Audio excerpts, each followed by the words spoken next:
Love Life, featuring your hosts Rebecca Detman and Jane Donovan. The sun shines bright as it moves across my face. I feel the light. As I release my fears, my heart expands. Welcome to Love Life. I'm Rebecca Detman. And I'm Jane Donovan. And when Jane Donovan and I used to have a radio show, we used to have a segment called Jane's Theory. Forgot about that. Every week, Jane's Theory. Jane actually has a lot of theories.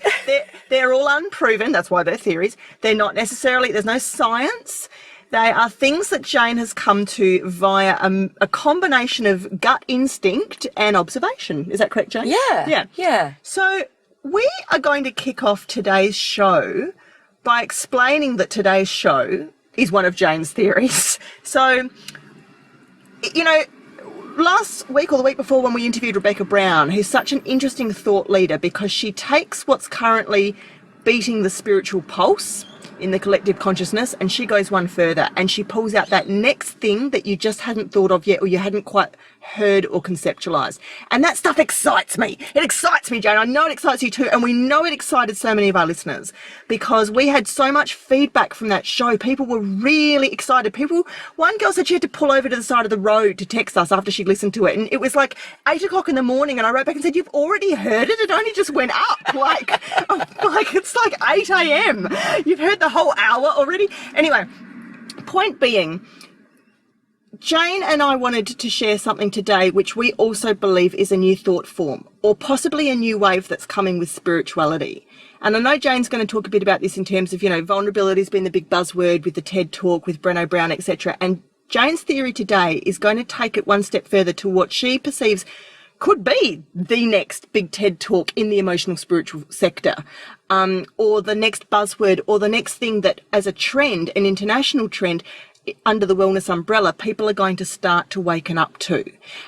It's a extension of the HSP work, which is heavily researched and scientifically backed, but we are now jumping out into a new, uncharted, unproven territory, which intuitively, instinctually, Jane at least feels very strongly is going to be the new currency or is going to be something which a lot of people are going to have to wake up to and be able to articulate in order to better heal and understand themselves. And that word is sensitivity. Not highly sensitive or not HSP, HSS, any other coined term, just sensitivity and how it's defined compared to empath, compared to intuitive or psychic, compared to HSP, compared to just highly anxious, highly strung, alpha, A-type personality, etc. What, Jane, what is sensitivity in its purest form? I believe that, well, first off, I wanted to say what was the trigger for me finally being bold enough to share this theory is that when we interviewed Rebecca Brown a couple of weeks ago, she made a statement about empaths being the new humans. Was that right, Beck? Yeah, that's what it was, yeah. And I really thought about that for a while and joined a few other dots together of what I've been observing. And I'm starting to see, well, actually, I've been seeing this, I'm going to be honest, I've been seeing this for about, I reckon, 12 to 15 years, is where people are demonstrating the traits of highly sensitive, and yet they are not identifying with the medical diagnosis of it. So they have emotional challenges with sensitivity, and yet if they go to Dr. Elaine Aron's scientific work, they are not clinically diagnosed as HSP. So what I'm seeing is an abundance of people that don't have the different nervous system that a HSP has, yet they are still demonstrating strong traits of sensitivity, having challenges, and wanting to expand on their sensitivity. The other thing that I'm seeing, of course, is the abundance of, in Western culture, anxiety and depression. And again, Rebecca Brown mentioned that her belief is that anxiety is suppressed empaths. Now, I wonder if the next part of evolution for mankind in general is where we move through vulnerability, which, as we've talked about in other podcasts, is is the big buzzword at the moment of how to become more emotionally intelligent, connected, authentic. So as we move through vulnerability, and with the vulnerability we heal, we then are more empowered to embrace the sensitivity that is required for continued evolution of the human species. Okay, so a definition of sensitivity, because, you know, it's something... Sorry, I didn't answer your question, did I? No, but that's a perfect prologue to where we need to go from here. The other thing that we've seen in a very materialistic or Western or medical sense in the last 10, 15, 20 years, of course, is heaps and heaps and heaps and heaps of kids being born, being given labels like, you know, ADHD, hyperactivity, then you want to put them on the spectrum, etc. Labels, doctors, drugs, medications. Now, those kids, medical profession people would say highly sensitive kids. They mean something different when they say these kids are highly sensitive. They're a more full-blown version, perhaps, of what you're talking about again, aren't they, Jane? Yes. You're talking about, quote-unquote, ordinary people, not necessarily spiritual people. Everyday walking people. Or anyone who's like HSP proven on the multi, you know. I'm talking about the chick that's the checkout operator. I'm talking about the guy that's CEO of a company. Yeah. I'm talking about all people. Somebody that's painting your house. Somebody that makes cars. Yeah. Okay. So continue. So sensitivity. So sensitivity, to me, is the ability to sense with your senses, be able to connect with another. Now, how does that differ from being an empath or an emotional... It doesn't. EQ? No difference. That's what I'm so excited about. So I think what we've got is 17 to 20% of the population have been planted down with different nervous systems to be, as Rebecca Brown said, the new humans. Now, what Jane means by that is HSP is a genetic thing. Yes. Which means that 1 in 5 people can be clinically called highly sensitive person. Yes. Jane's now saying... I'm now saying that I believe this has come about through many different reasons, but one of them is, and I'm not really good on this stuff, Beck's probably a whole lot better than I am, but you know, I'm sure all of our listeners have different people that they follow who give you updates on what's happening with universal energies. You know, and now we're moving into this moon and in this cycle, and we've got this energy being downloaded, and that's designed for you to clear this, do that, blah, blah, blah. I think this is where we get genetically upgraded. And I believe our bodies, everything is changing continually. So I actually think that people that weren't clinically born as HSPs with that nervous system are now being encoded with it. Or opening up to the potential or the possibility of it vibrationally. They can actually reach out and grasp it and bring it in and own it or master it. Yes. Whereas before, it's a bit like when we talk about people being asleep or awake. And like I had a beautiful client yesterday who's basically spent 29 years being sound asleep. And in like the last 6 months, she literally just woke up. Boom. She's reading exciting when you Buddhist see books it. and she's meditating and she's Googling and researching and wondering how she can parent her children differently, and it's all just happened. And she came from a really closed down, shut down childhood and a really orthodox Christianity background, right? So it's huge when it happens. She's highly sensitive as well. But now she's using it and recognizing it and owning it and realizing it's even there for the very first time in her whole life. Excellent. Love it. Love it. Love it. I think that we also are seeing a lot of people that are having the trauma in their life. And as we've said on a million podcasts before, you get your messages spiritually in with either a feather, a brick, or a sledgehammer. So the sledgehammers are coming thick and fast now. Now, that's always in the past been my perception of it's an opportunity for you to really start to look at what's important in life, to get your ducks in a row of what's really who you are and how is it you want to be, to stop perhaps being, you know, so materialistic or judgmental or opinionated or whatever, and start to come from love instead of fear. Now, that still applies, but this is like another opportunity. You get the sledgehammer, and that sledgehammer is there, that opportunity for you to start to open your heart. So I think sensitivity is another way for being completely heart-centered. I love this. And now this ties in with Brené Brown and her talk about vulnerability. Because if you remember in the talk, when she was doing her research and she was starting to figure out this sensitive trend, she got some manila folders and she wrote on the manila folders, wholehearted people, because that was the best way at the time she knew how to describe them. These were the people that seemed to have enough love to get through any situation or to pick themselves back up or to talk themselves through something or to be positive. So she called them wholehearted. Now, Jane, you've just used the word coming from a heart centre. Yeah. So they're very closely interrelated, this idea of vulnerability, sensitivity and the heart.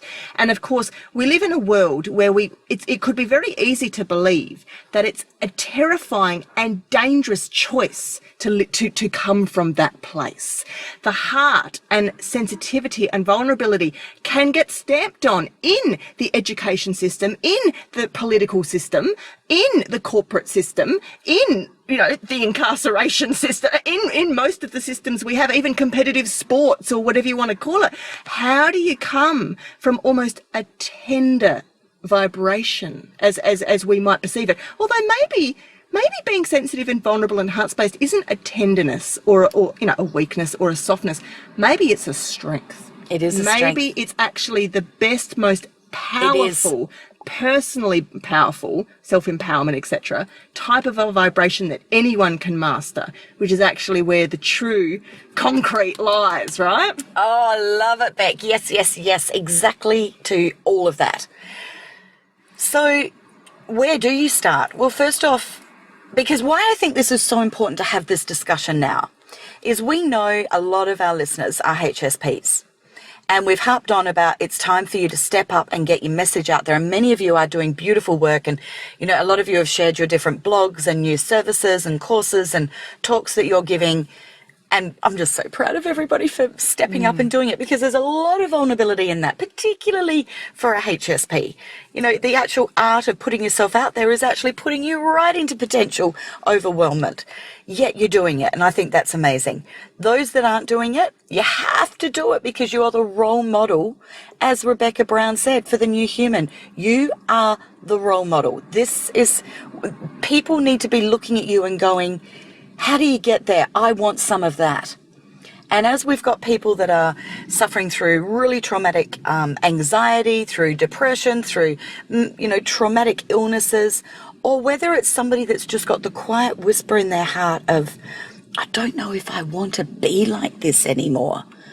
I think that this even can answer the greater political situations, fears, worries, terrorism. I'm thinking of Donald Trump, those shows that we've done where we've talked about what do you do if you get really, really scared about planes dropping out of the sky or going to airports and bombs, and, what do you do if you don't like the person who's just been voted in to run your country? What do you do?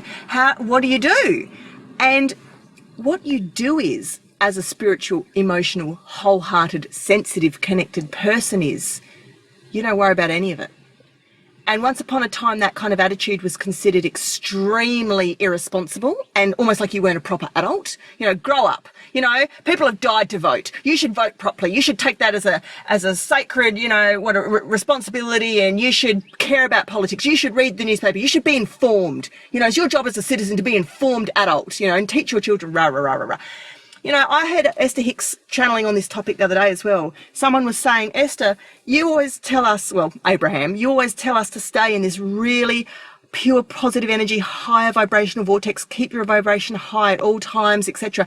How do we do that when we live in a world where the next thing you know, a form's shoved under your nose and it's an insurance form and it says tick which boxes, fire, drought, flood, all of this, like we're constantly being given the negative. And if you're forced to tick, some negative boxes or on a ballot form or whatever, what do you do, Esther? And, Abraham. And Abraham just said, you just kind of glance over it with a detachedness, and you just sort of think, that's interesting. None of that's really relevant to me, but seeing as I'm here, I'll just deal with it as I need to, as quickly and efficiently as possible, in a way that's not connected or, hooked in. It's just, if they want me to tick a box, I'll tick a box for them. It's wonderful. They have no power over me. Now, I want to segue a little bit here with Donald Trump, if you don't mind, because... That's 2 episodes we've mentioned him on. Is it? Yeah, well... When did I mention him last time? Rebecca Brown. Oh, because... Oh, well, why wouldn't we? Look, my goodness. If I want to jump into, just for a second, fear-based Facebook posting, we have a lot of people who are genuine, well-meaning, eco-beautiful, wellness-based warriors who are saying, we are very, very worried that there is a repeat of Nazi Germany happening in the most powerful country in the world right now. Now, that's a valid concern, right? But this brings us back to actually the whole point of today's topic and where Jane and I want you to come from. And that is the fact that Hitler could be in power again in this lifetime, and it doesn't even need to affect you. I know that sounds preposterous, and I know that when we make statements like that, we are actually making them from a slightly different dimension. We're not making them from the flesh and blood 3D plane where you have to get up and maybe see Mexicans be dragged across a wall or shut off on the other side of a wall, this bloody wall that Trump wants to build because he's the most 3D. Oh my God, he's so almost two-dimensional. He's less than three-dimensional. He's so black and white basic. He's like preschool as a soul, right? He's still coming from the most basic building block ways of thinking. It's like having conversations with a toddler who's trying to stand one block on top of another. And look, Mama done built a wall. I built a wall and that's going to fix shit. Anyway, forgive me.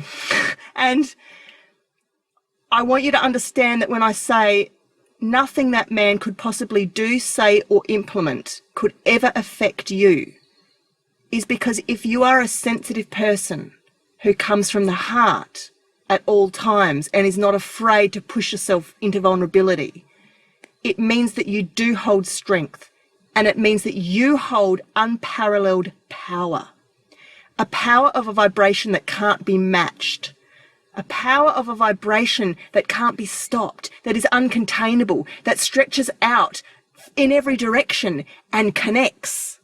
And it becomes a connectifier, there's a new word. And all the sensitives band together and connect and connect and connect and connect and connect energetically, and through Facebook pages and thoughts and words and how we parent and ideas that we share and food that we eat and all the things that we do as a community. We connect and connect and connect and connect and connect. And can you not see how that holds energetically a power that is just completely, there is no comparison to the enormity and the magnificence of that vibration. Even though it might look invisible, it's grassroots, it's under the radar, underground, guerrilla warfare, it's in suburbs, it's in private homes, it's in front of your meditation altar. Now, Trump gets to go out and stand in front of a lectern, in front of these huge, rallies and all these, people that show up with placards and signs and press and paparazzi, and that's his altar. But your altar in the privacy of your own bedroom, kneeling on a cushion in front of an incense stick, wins. If you want to talk about fucking winning elections, you're winning the election of the soul, and not just your soul, but the collective consciousness. I'll throw back to you for some more sensitivity talk now, Jane. and maybe a very practical question, which is what are the signs of awakening sensitivity in ordinary people so that they can join this connective movement? Okay, so what I was calling the HSPs to order on, to challenge you on, is now that you've done the work and you've embraced your sensitivity and you've turned it into a gift, I see the next responsibility is to be looking for signs of sensitivity in others. Not HSP sensitivity, but just sensitivity. Now, when you see it being done in the positive, like a toddler, play it up. Go, oh, I love that you are demonstrating this wisdom, or I love that you've spoken that way, or I love that you've just shared that story, or I love that you've just helped that person. It's really encouraging the positive and encouraging the unconscious person to become aware of how they are using their sensitivity in a beautiful, positive way. But when it's in the negative, it's when you start to see, and you see it in children, you see it in adults, and I start to think, oh, they're a HSP. And then I'll talk to them a bit, and I realize, no, they're not, but they've got some same challenges going on. So it could be that their feelings get hurt really easy. Now, that's a big one. Loads and loads of people, their feelings get hurt really easily. That is a sign of sensitivity. Now, we can go, it's a sign of low self-worth, it's a sign of not self-loving yourself, blah, blah, blah, blah, blah, it's a sign of an unhealed past. Yes, absolutely. But the sign of sensitivity is there. I am sensitive to my feelings being hurt. Is it about sensitivity? Look at how many children have been born with sensitivity, food intolerances. That's another sign of sensitivity. Beck talked about people with ADHD or Asperger's or anything like that is also a sign of sensitivity. Back to anxiety again. Oh, massive. So anxiety, I always felt that anxiety is spending too much time projected into the future. And I still do believe that's true. However, I think it goes hand in hand with a suppression of the sensitivity.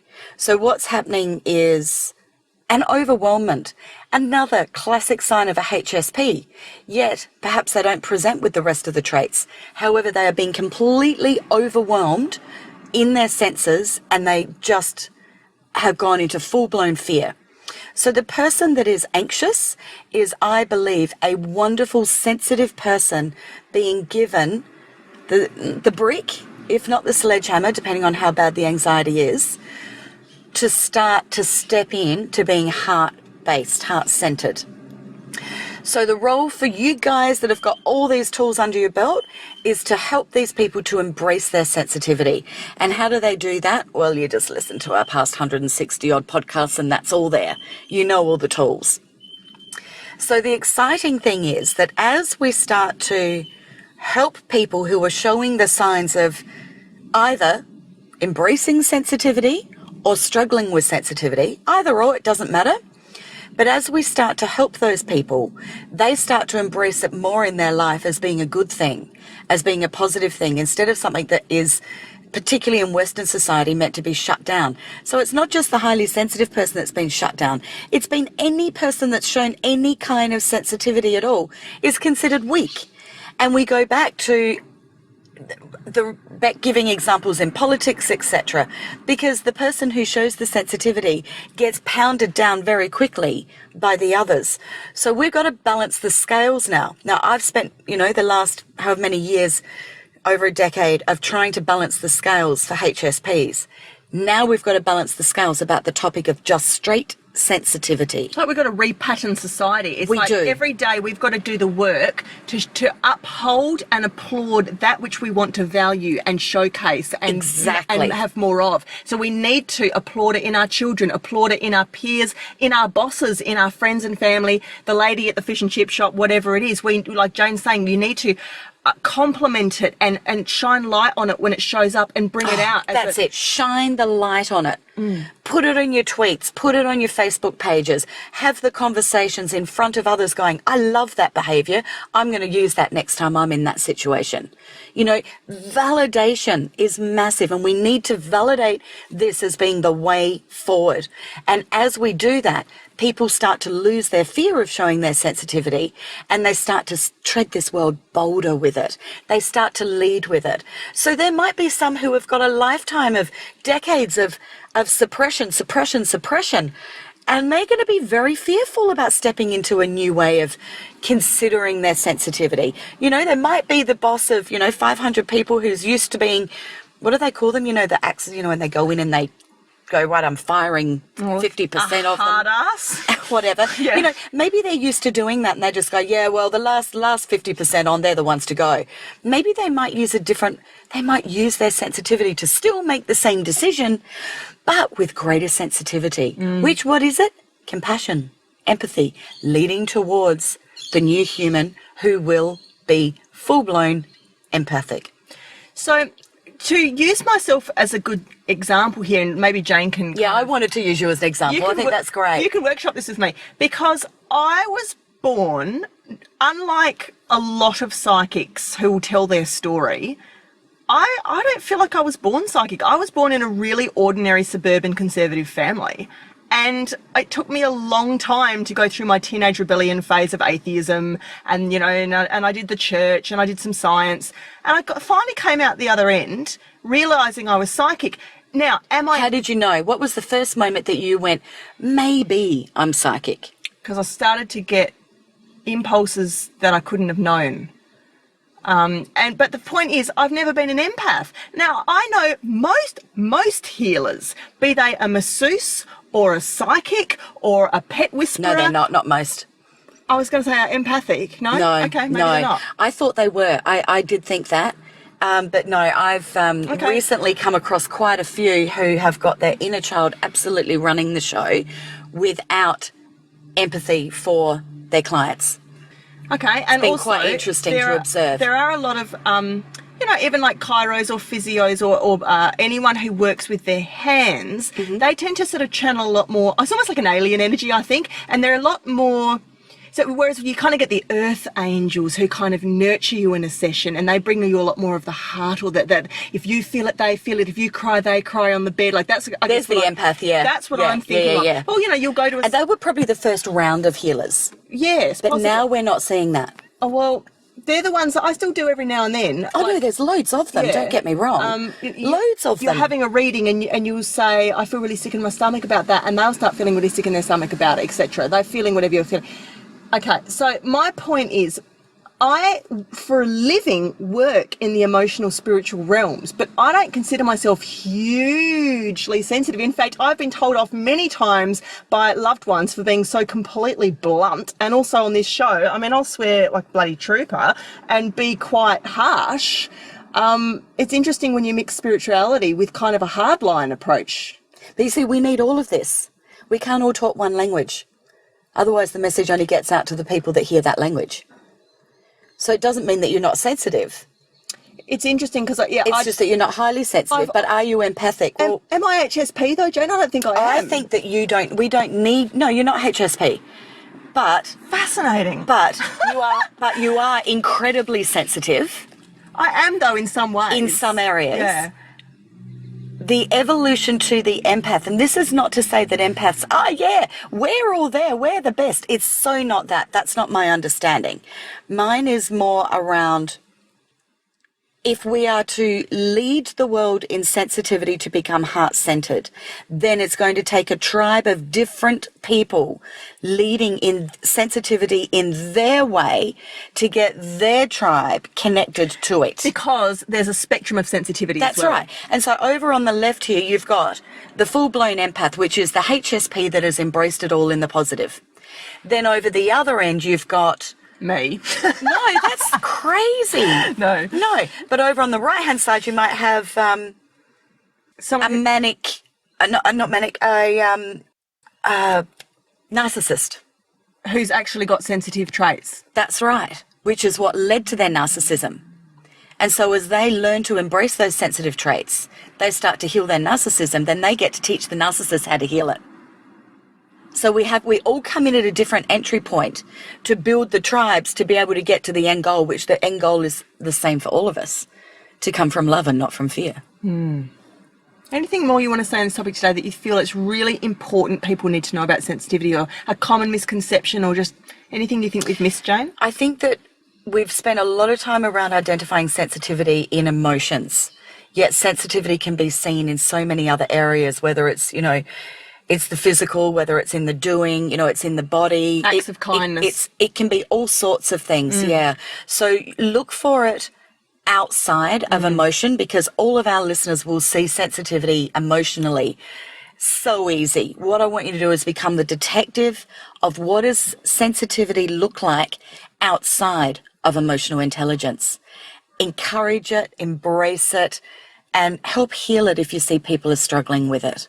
And the way to start with that is self-love, which actually, perfect timing, since I'm going to be launching shortly the Extreme Art of Self-Love online course. Let's get the sensitivity really embracing this amazing platform that we live in. As I release my fears, my heart expands. We like to expand our tribe, and you can help us to do that.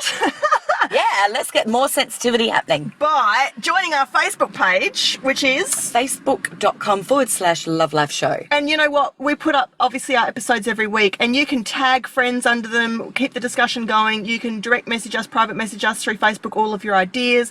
You can jump on lovelifeshow.com, where you can get counselling with Jane and I. You can have access to all 160 episodes, or what is it now, 166 past episodes, rather.